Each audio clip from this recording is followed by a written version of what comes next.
in South Africa. But welcome to everybody that keeps tuning into our episodes every single week. Thank you so much for the love that you're showing us all over this channel and on our social media portals. Please, guys, continue to share the message. Your Runway podcast, continue to like, continue to interact with us, to comment, whatever you can do just to support the movement. It really is free.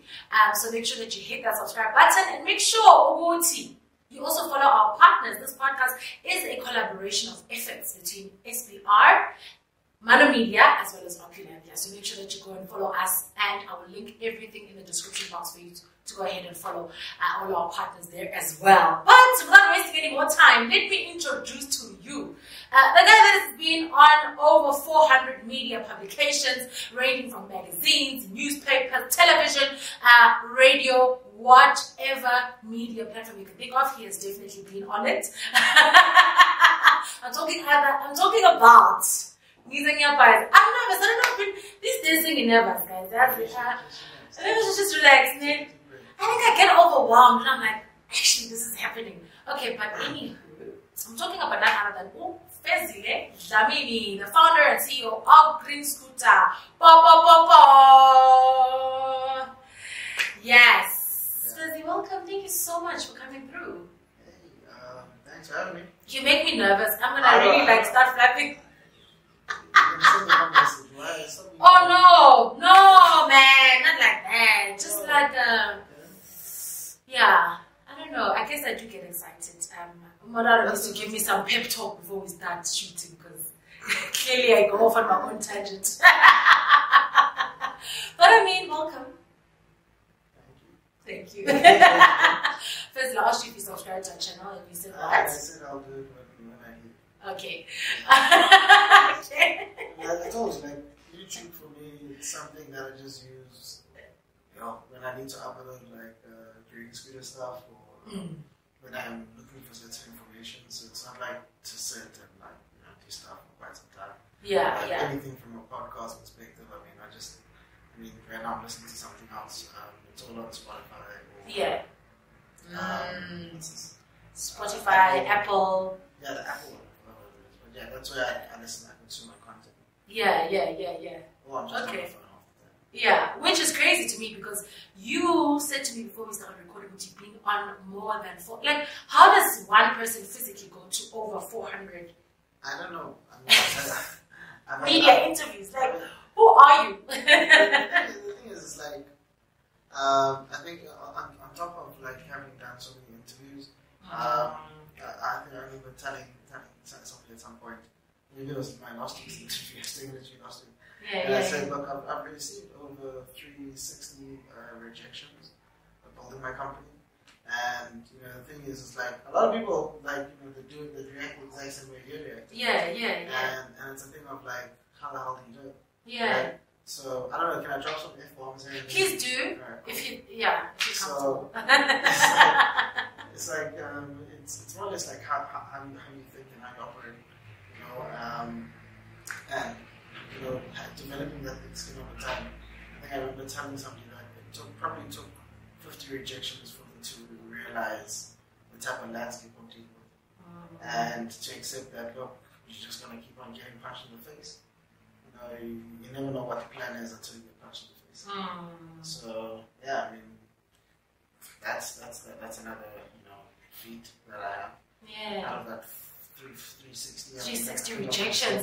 Wow. Why did you start counting? I think you start counting, or maybe for me, because part of me is petty. I can be quite petty. But I think it's just gonna keep score, like. Yeah, but it's also like to remind myself where I started. It's to remind myself where I started and why I started. It's to also, I remember all those people. All 360 of them? I mean, I know the email, so I know the domain. Like, I remember actually last week I was saying with my business partner, so 2 weeks ago actually, we were talking and we were trying to see if we need to speak to certain people. And I said to him, he told me the name. I was like, what? I was like, just give me a second.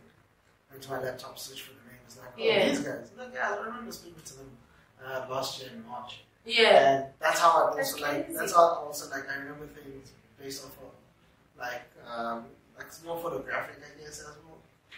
Because I would just remember people's domains. I remember even what people are wearing.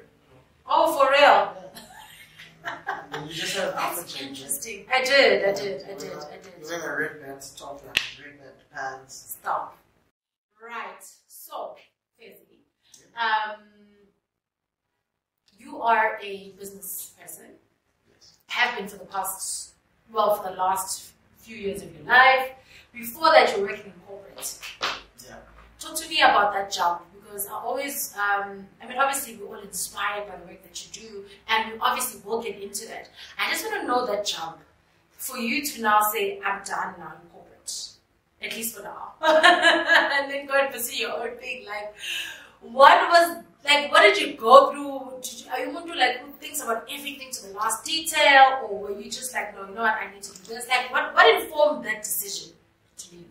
Alright, so I only worked in corporate for about a year and 9 months in 3 different companies.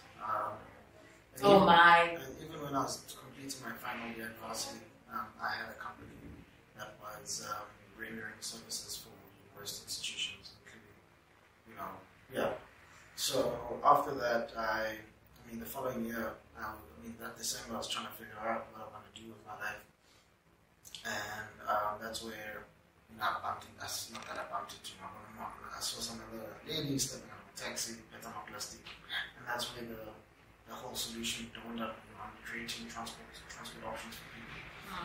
And then I was like, okay, cool, this is what I'm going to do. And I started my business plan on the 28th of December. Started planning the strategies. Which year was that? 28th December 2015. And I was done with everything on the 3rd of December, so I was about 25 at the time. Sure. Yeah. And then following year, I invited some party in December. I invited some guy who wanted me to do an internship at this big, one of the biggest social media platforms, and I said, nah, I don't want an internship. I want a proper job, because the thing is for me, it's like, I work the stables to ride the horses. So in certain instances, I already felt that I already work the stables. Now I can try and manage other stables. And then worked there for that company. Within 3 months, was already headhunted by another company. Moved to that company 3 months later. Worked there for like 9 months. Then left. And bear in mind, my other company was still operating. I was still running. So you must understand, as a graduate, where other people now I say this to me, it's not that to look down or anything, but it was like the color emailing guy when you're doing an internship. Yeah. It's really peanuts. I'd say it's peanuts. And then when I started working, I got into a mid-senior role, and that's because all my years when I was studying, I was always working. So I was always making sure I'm always consistently equipping myself with skills. Yeah. Because skills is the one thing that no one else can take away from. And so that's literally the thing that I was doing. So that by the time I graduated, I not only had a degree, which was my foot in the door, but I already had all these skill sets that put me in the room. And that was my differentiator. Hence I was saying, when they offered me internships, I'm like, no, I did this stuff years ago. Yeah. I swim with the sharks. Yeah. And then where does that come from? Swim with the sharks? Already at 20, I'm guessing 24, 25, you try to... Sharks are born swimming. Sharks are born swimming. And I think, I was saying this to this lady that I was speaking to the other day, was that there's only probably one thing I like about American culture, and that is how they see the world and they tackle the world. America's not the greatest country to live in, but it's the people and the culture itself that they've created in terms of being a business person or a startup or however you want to see it. I think we were talking about advertising at the time. I thought I was going to work for Adidas as a chief marketing officer because I was really passionate about marketing. I wanted to have that CM next to my name. Because even the profession that I studied, it was this is the only thing that's available. And I said, okay, sure, I'll take it. Yeah. Because before that, I was at Rhodes trying to be a lawyer, and that never worked out. So, I mean, I think even with finding myself in the profession that I'm in, it was because of divine intervention, which is that your mama got off the test. And you were like, but just to stitch the story together, is that while I was working my 9 to 5, I still had my side hustle. So, you know, visiting border at the end of the month, you know, I was nice. You know, because now I'm like, you're not just doing the 9 to 5, you're pushing. And even while I was my 9 to 5 was like, it's not like I could do in the back of my hand, it was just a piece of cake. So I had so much more time to do so many other things. Because then, I mean, I've always had this culture in me where, and I remember seeing it, because I went to Poch Boys. So I was meeting one of my boys. Okay. That was back then, that's when we tricked. Did you do rugby? So I went to a couple of schools. Okay. So I went to a couple of schools. My biggest thing was soccer back in Northwest. Okay. Grade 8 to 9, I mean, I was fucking amazing. I was a fucking amazing footballer. I thought I really wanted to be a footballer, like pro. Wow. But, you know, parents, they're like, they're just gonna pick up the fucking stuff. You need to go to school. So, I mean, I remember walking into the one hostel, and I was walking past this guy's wall, which was his entire study table. I was like, wow, that's amazing. And I think that guy was the head boy. I forgot his name, but I think his name was Bucks. No, it wasn't Bucks, it was someone else. But yeah, he studied timetable lovely, and it's like, wow, what a functional and systematic way to study. Because I was already a top 5 academic student at high school. So I was like, wow, what an incredible way to study. And then one of the quotes at the bottom was that sleep, something about sleep is for the unambitious. Oh wow. And I took that and I ran with it, right? Not that it's something that you should live by, but it's just a motivator of sorts. But I took it and I ran with it because I don't literally like running on motivation, I like running on discipline. So it's the discipline factor for me that made sense there. And I took that and I ran with it, you know. And I mean, I always believe, you know, even till today, you know, I work 80 to 100 hours a week. I try as much as I can because again, I'm trying to build a global company, and I want to build my global company between 9 to 5. Sure. Yeah. Are those your ambitions, like, to go global with real estate? I do. Actually, I think I realized that yesterday watching an episode of I was watching Succession last night. So okay. Today is Tuesday, right? Yeah. So yeah, it was yesterday. So I watched it yesterday, and you know, they're talking about this deal and this whole deal thing that they're talking about, because I resonate with it so much because of many other parts of my life. Okay. And I was like, wow, now that's the number. You know, I think, like, I don't know. It's like there's this thing as an entrepreneur when you're so passionate about something, there's no number to it. Yeah. Right? So it's like you have to come to me and say, I want to buy a green scooter. What's your number? I wouldn't have a number because I don't want to sign it. But you have to now start realizing what other actual true growth opportunities that you can build with understanding what your number is. Not that you have a number to sell, but you have your number to set a target for you, so that ultimate like OKR for the company. Yeah. Oh no, I'm game down selling, man. I'm game down. I need to know those numbers. Because wow. Anyway, it's not about me. I'm interested to kind of tap a little bit into your marketing journey, because I'm seeing, I don't know if you would agree with me, a lot of people that have a marketing background, a lot of people that have a PR media background, I'm seeing a lot of them run successful businesses and enterprises.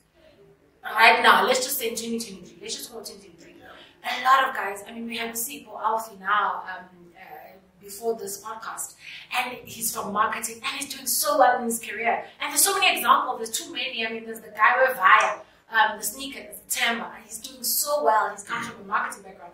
So I'm interested also to know in your particular journey as well, what is it about marketing, or what did you learn from the marketing and the communication space that you are now implementing in this business? Yeah, to be honest, so I studied strategic corporate communications, right?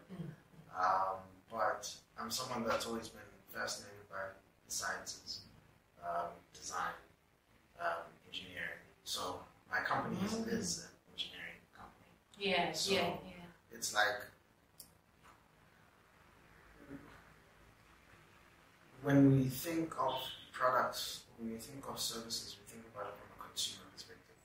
So the traditional engineer will always think about it from a functional perspective.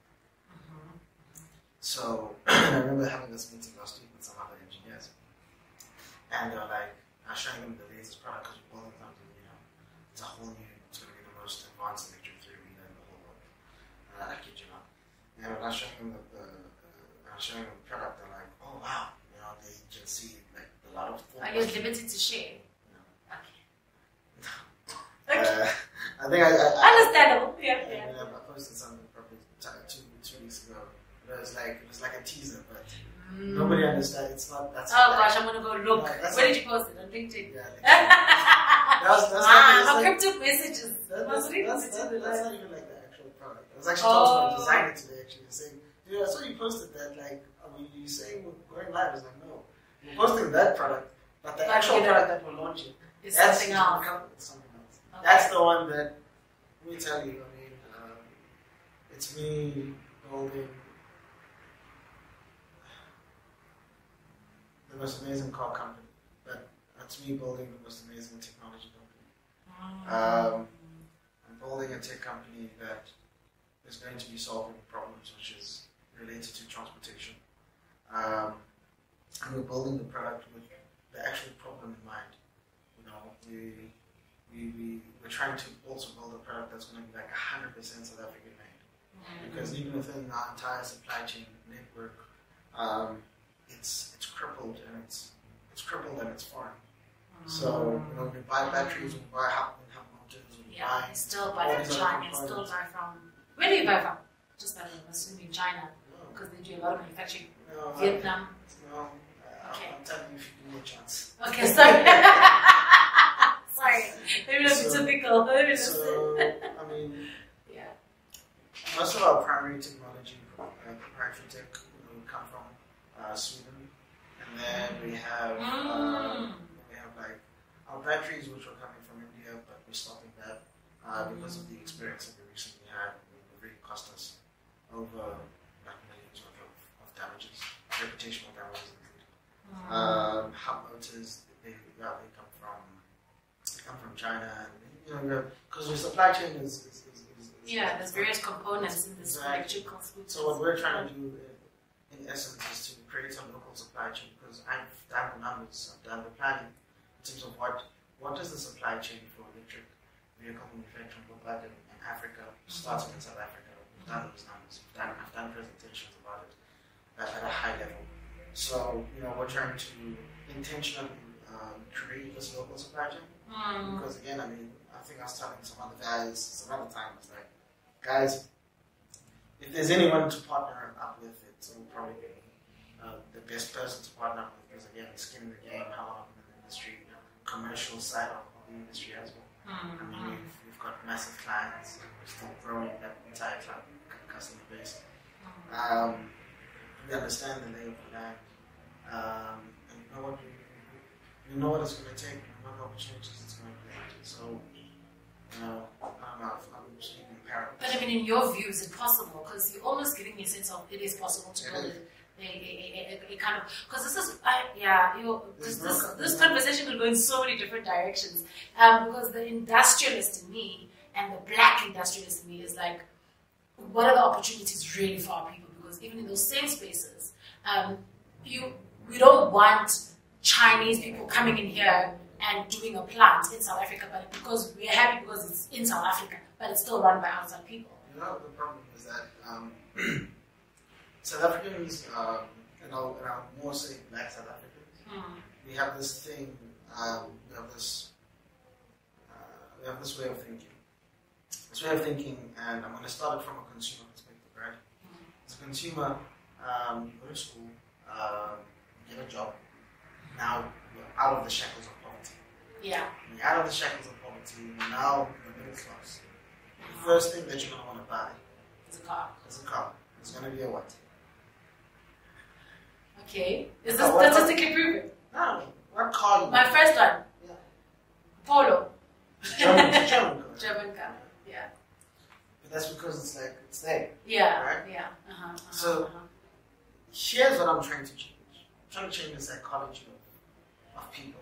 Because again, it's like how do you get a society to believe in itself, to believe as a fellow South African can build a product as good or even better. So that's what I'm trying to do. So yeah. Because you see, let me give you an example. Mm-hmm. Another one, actually, another example. You go and you make money. You're gonna want to go walk to Diamond Walk. Yeah, and buy. Not downstairs where there's an actual shop. Yeah. A South African shop that makes food. Yeah. So there's this whole thing. That psychology of like, yeah.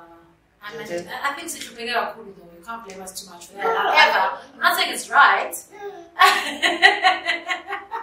I'm just saying, as we try to remedy this so-called psychology of our people, where we're just consumers and not creators and manufacturers, for you, that's what you're trying to create. But I'm almost trying to get a sense of, from your experience and what you've seen, is the South African environment ready? Is the environment conducive to actually, our kind of people coming up and saying, I've got solutions for our own problems? And I'm saying yes. Okay. The problem is that, building a business in South Africa, actually building a business in Africa is a luxury. What do you mean? I've been working I worked corporate, right? Yeah. While I was still building my business for about a year and 9 months. Yeah. And after that, it was just me on my own. Mm-hmm. How many companies do you know in South Africa that have went past the 3-year threshold and are actually still active today? COVID happened. A lot of companies tanked. Even companies that had a crap load of money. Tanked, yeah. My company's still there. Building a business is a luxury because you need to be afforded with, you know what, even if it doesn't work out, I can go back home. Even if it doesn't work out, not that I have it, I didn't have family, friends, and fools to give me money, whatever. But it's also like, as a business person, it's understanding you must understand money. You must respect money. Yeah. Like there's a sense of respect to money. Like it doesn't mean it's give me $500,000 that I must guys, let me take the team out for lunch. No. Let's have that. So that's why I said is that discipline. So but building a business, like it is a luxury and not anyone can afford to do it. A lot of people who are fortunate enough to work in a very good positions, they can use those positions to finance their businesses up until that side hustle becomes self-sustainable, and then they can jump ship. So but in building a company within the space, I'm in the manufacturing space, I'm in the engineering space. When you're building hardware is ridiculously expensive. You can budget the bar, but you're spending 1.5. You have to still consider trying to think about where that other half of the bar is going to come from. Whereas with software, or services related, that really doesn't need much. As long as you have a laptop, bam, I've done it myself and it's worked for me. So even with funding Green School was funded by myself. And that's 1 year, 9 months. How did you fund it? How? So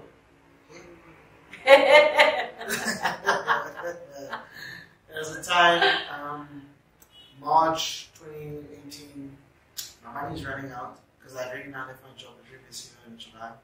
I made sure that before I quit, I had at least 8 months worth of savings. Because I made sure I even bought a property while I was still working at SBR. Because when you're an entrepreneur, property, good trick. So I was like, I'm not going to go into the rental life, whatever. So even traveled abroad when I met with my partners, blah blah blah. And my money was running out, and I was broke. And fortunately, I'm doing a homeowner, they can't really kick you out at the same time. There's laws in America. So I took advantage negatively of those things because again, my car, all those things. So I eventually started another company, and we sold a product and a service to a big company, and I think from between March and end of May, being broke, and then say April, end of May, I was broke, and we literally laptop, coordinated every single thing, said this is what we're going to sell, and this is how we're going to do it. And then that's when I made my first bar, and that's what then funded the green scooter. All the money I made from that over time was literally taking it, putting it in. Because the government would fund me, private sector would say. What if the government fund you? I mean, 7 years ago was still not funded. Yeah. I mean, you have to come up with your own ways to build and sustain your dream. And but fortunately, out of all those 360 rejections within that 360, we had a bank come through for us, and then it gave us a facility, and then we had some Americans also pull out and give us a facility, and then now we have a new investor, like equity partner in our company, and they've also helped bring us back to life. And last year, I think a lot of people like to talk about the successes, the W's. Yeah. But they don't talk about the L's. The L's. And the good old L's that we all take at some point in our lives. And I almost flew short. Last year? Yeah, last year. Throughout COVID, I kept the light on with my own. Yeah, that's what I'm saying. Throughout COVID, I saw you doing well. I was even in. People think you're doing well in a magazine you were the cover of that magazine. I was. What magazine? Not Bona. I'm just a National Exposure magazine. What? Yeah. What magazine is that? No, you have heard of it. They rebranded to. They rebranded. But you were doing well during COVID. Until they were doing takeaways. You think that you are. The thing is, hopping. So you must remember, every company has a burn rate, right? So our burn rate was at a level that was not bringing in any profits. So in order to sustain the growth of it, we need to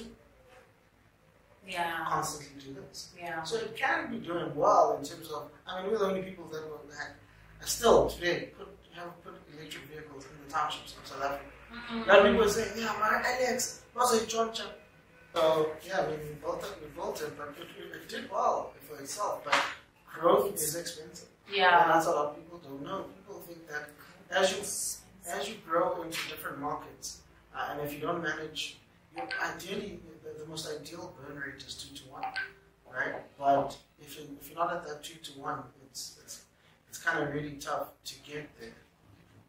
Yeah.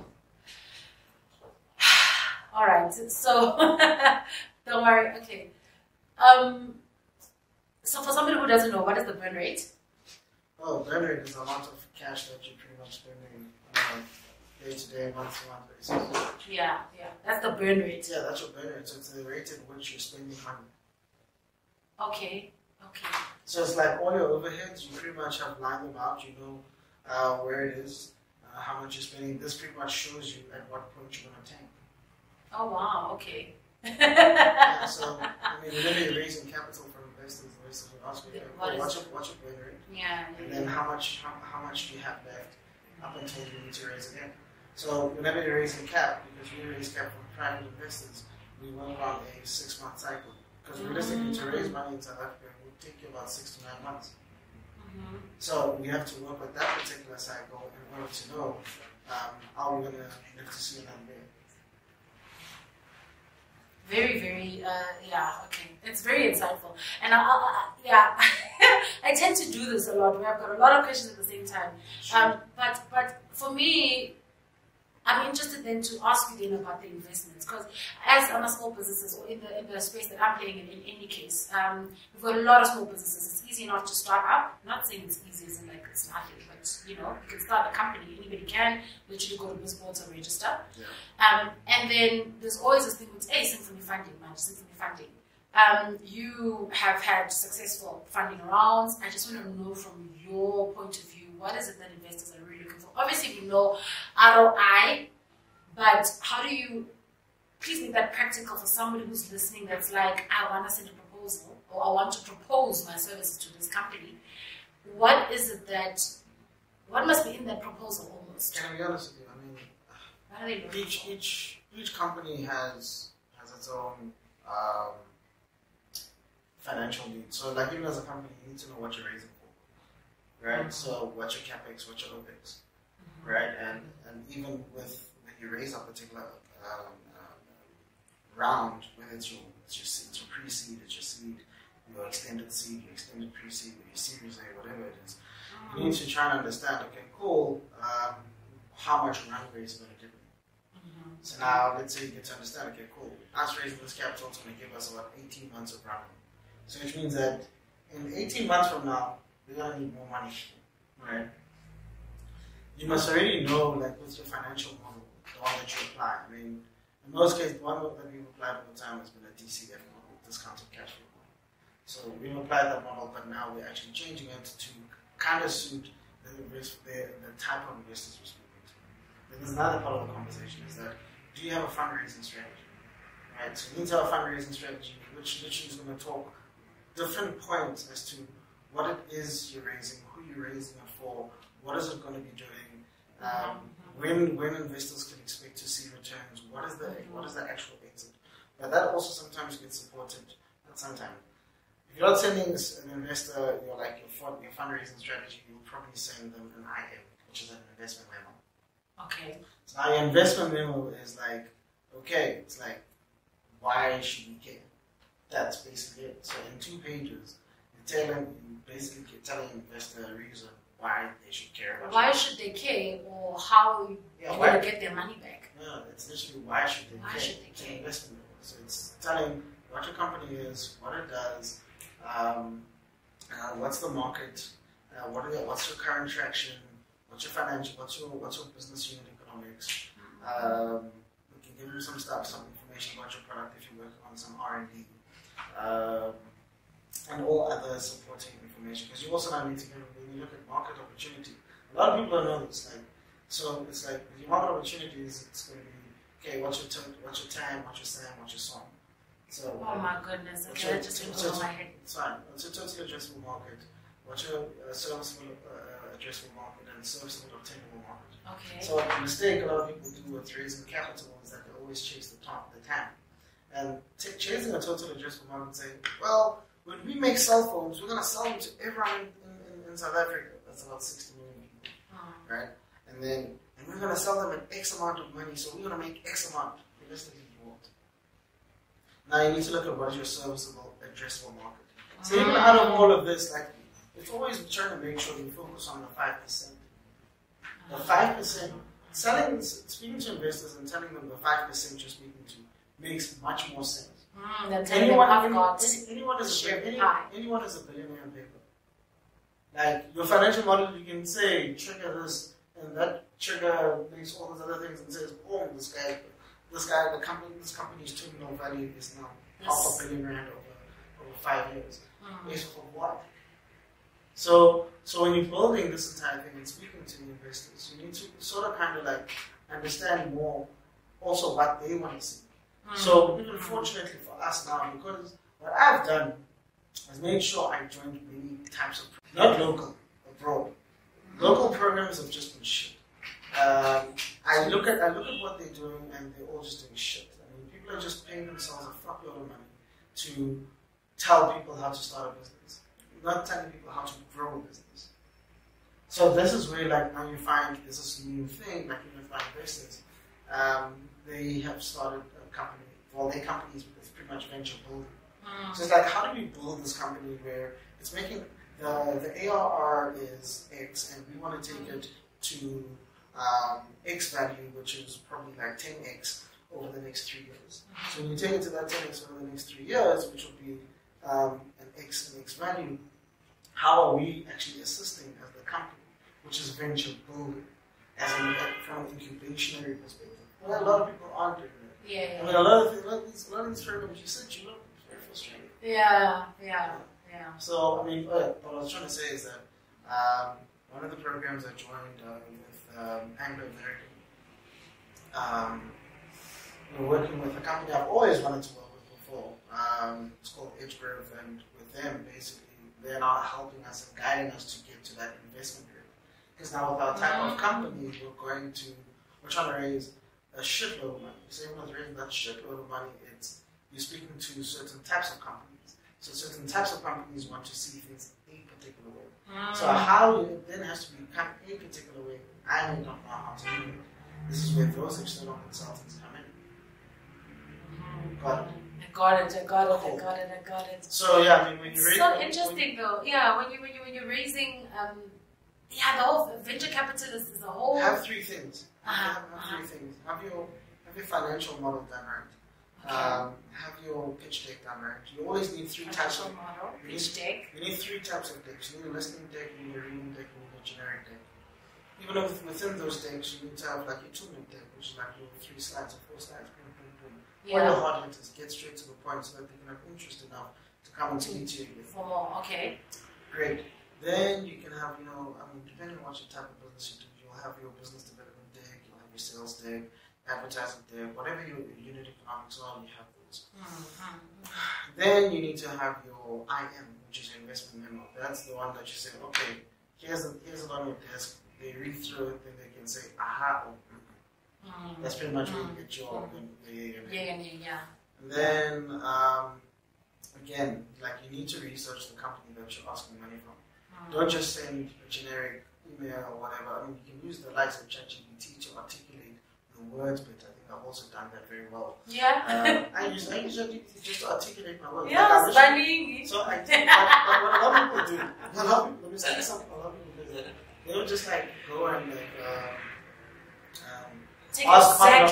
Ask it to tell it instead of like I would write down shit and then I take it and I paste it. So just please write it better in a better because way. I wanted to say this and to achieve this, and then it'll give it to me like great, you love this English. As much as I have my little bit of private school English, but this English to speak to certain people. Yeah, yeah. I mean, even with one of my ads, it's on not an ad, it's a video that's on our YouTube and social media. Yeah. It's about celebrating the 7 years of my business. That entire script, I literally wrote it using ChatGPT. And then I just read it out. What can you not do in ChatGPT? That's the question everybody should be asking. Okay? It's my name about ChatGPT. I can't even say, we're right there. Okay, so I'm getting you, but what's the 6 to 7 years? What's the next 7 years from now? What's the vision now? Globally, obviously you said you want to obviously have a global tech company, but what's kind of the bigger vision? What's the end game? Well, there's no end game. End game, yeah. I know, I realized I said it like no. So there is no end game for us. I mean, it's just trying to expand the team, build the team, hire as many phenomenal engineers as possible to help build. How many of those electrical vehicles do you have now? I mean, currently in our inventory we have 16. Okay. The rest, about 54, are sold in the market. All sold in the market. Yeah. So I mean, there are some opportunities that keep coming here and there to like export to certain people, private countries. So that's what we've done. So it's about 17 total. I'm planning on doing another 72 over the next 12 months. Okay. What else? That's a lot. So now you're literally like scaling. Yeah, it's scaling, but our scale approach is organic. Because again, we're using what we have. There's no marketing. Got you. There's no push marketing. So I think also having a strategic corporate communications background has also helped in how I communicate the brand and messaging. But in terms of where we'll be 7 years from now, we've built 2 other products, or maybe 1 other product, because I'm going to be building. Right now, it's it's a much bigger model of what we have today. Then after that, I'm working on a delivery van. So something as big as a panel van, that can be vehicle, but still for commercial goods. Because again, we've identified who our key customers are and where the market opportunities lie. We're looking into batteries in terms of manufacturing those, and also taking advantage of that would be great. African Continental Free Trade Agreement. Yes. Take advantage of that. Yes. Yeah. We are looking at micro factories across the continent. We're looking at also expanding into the South Americas and even exporting to Europe. I'm actually having a conversation right now with someone else that wants to buy our stuff in Europe. Some other country in Europe. So there's ample opportunities. We're always fighting. Remember, sometimes we'll be shooting from the hip, or sometimes we'll be shooting. But the higher you aim, like the greater the chance of you hitting something. So that's pretty much it. That's pretty much it. Okay, it's interesting. It's been such a beautiful conversation with Fezile. I think I think powerful people don't realize that they are powerful. Most of them are humble, thank God. Just being crazy. No, but I mean, I enjoy the conversation. In fact, I don't know, it's like I can't record this podcast as soon as you walk in, because there's so many gems in the conversation that we have had, even outside of the camera. But anyway, listen guys, this is the first installment. If you want Fezile Dhlamini to come back, please let us know in the comment section. Let us know which parts resonated with you the most, which parts you enjoyed, which parts you're like, I like them, offset, or maybe what opinions you'd like to disagree with. Whatever it is, just drop it in the comments, let us know what you think, and share this video on social, share this on TikTok, share this on wherever that you are consuming media. Please just just do that for us, and we'd really, really appreciate that. Thank you so much to everybody who's already doing that in this space and just making sure that they are flying the Runway podcast name up high. Remember that this podcast is a collaboration of efforts between SBR Media as well as Maano Media and Opulanthea. Again, I will link everything in the description box below. But to keep up with the Fezi, you can follow him at Fezile Dhlamini on all of his socials, as well as Green Scooter. ZA. No, it's just Scooter. Oh, now you moved it. No, it was ZA for the longest time. No, it was. Green on Instagram. No, it's always on Scooter RSA. Okay. You just probably don't know. Maybe there's another page. No? Okay. So it is at Green Scooter, okay, RSA, across social media. No, it's just Scooter. Green Scooter. No, it's just Scooter. There's no green. The green is there. Did you rebrand? No, the domain is Green Scooter. But the socials, Scooter RSA. Scooter RSA, okay. Pardon me for that. It's Scooter RSA across all social media platforms, so go ahead and follow them there as well. And if you'd like to keep up with him, I think the best way to do that is to make sure that you hit him up on LinkedIn. It's obviously at Fezile Dhlamini. But from me to you guys, please continue sharing, liking, and doing all the things that you can to make sure that we push the conversation forward. It's all about entrepreneurship. It's all about business building. This podcast is for anybody that wants to be on a runway, which means any position to make your life better, whether it's personal or business development. This is the podcast for you, so go ahead and share with everybody as well. Alrighty, from me to you, it's nothing but love. Cheers, guys.